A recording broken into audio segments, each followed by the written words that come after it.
Okay, I'm going to show you how to get logged into the CAASPP test administration website. So you just go to caaspp.org, or you can just type in CAASPP, CAASPP, and it'll take you to the website.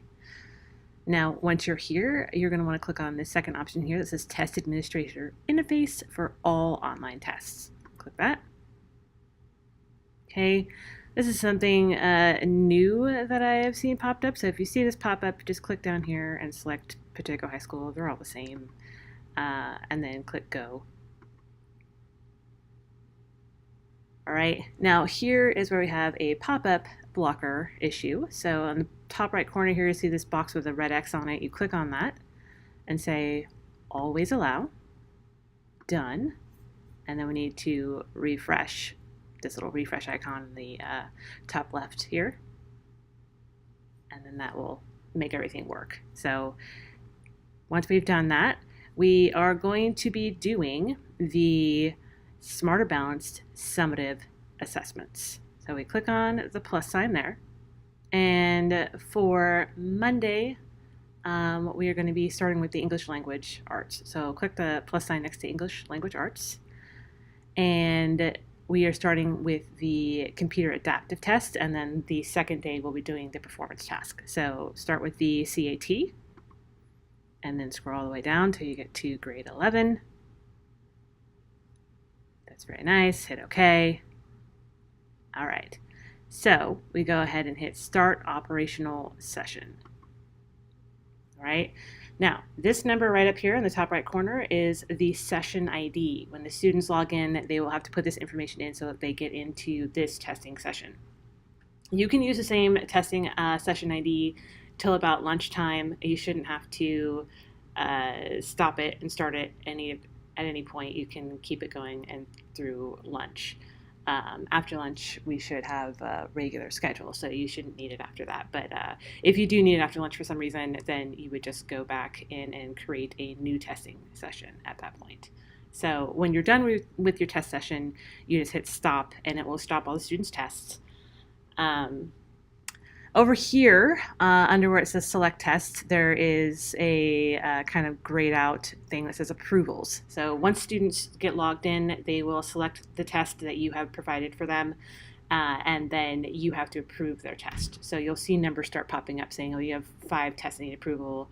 And you may see my screen kind of flashes every once in a while, so that the program actually automatically refreshes itself every, I think, 10 seconds.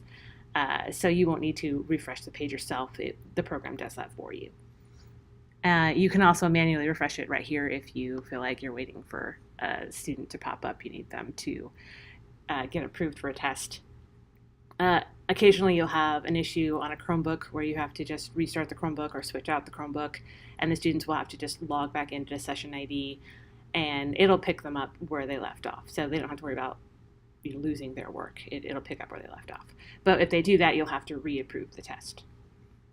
If at some point you want to add more tests, so maybe you're on the second day and you're doing performance task and somebody didn't finish the CAT and you want to go back and add it or something like that, you can click on here where it says select tests, and then you can go in and add more tests. So if I want to add the performance task to this, for example, I can do that. Hit OK. And so now the students will have both of those options when they log in. They'll have performance task and the CAT. So that is pretty much everything that you need to know about that. There's nothing too terribly complicated. You'll see a list of students pop up here and see their progress across the test and things like that. So you can see who's rushing through it and who's not if you want to kind of stop by and say, hey, take your time. That's up to you. Far as the English language test goes, that's the only test that actually requires headphones. So students are welcome to use their own personal headphones if they have them. Or you can contact me and I will stop by and bring you however many headphones you need to get you going. None of the other tests require headphones, even though they will ask you to test the sound. You only need them for English. So science and math don't need them, even though they ask you to test the sound at the beginning of the test.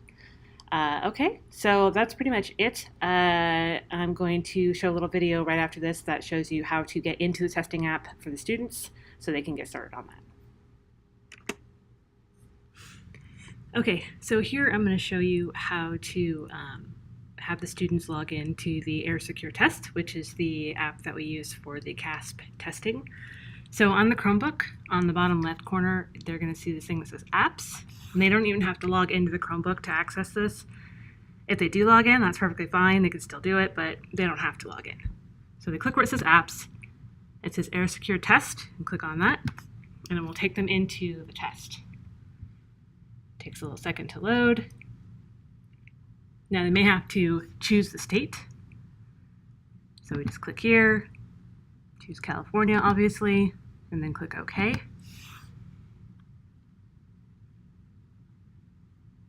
And then here is where they log in. So you'll have login information that Ms. Housley should probably provide to you, and they need to enter their first name. Sorry, Bill.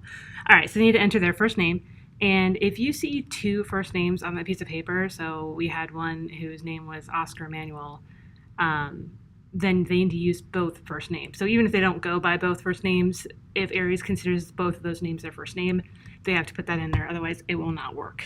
So first name, their SSID, which will be on the paper, and then the session ID, which we showed you when you got logged into the Test Administrator app. They will enter that test ID number so that they can start taking the test. So pretty easy for them, no big deal. Don't have to worry about pop-up blockers or anything like that. All right, let me know if you have any questions.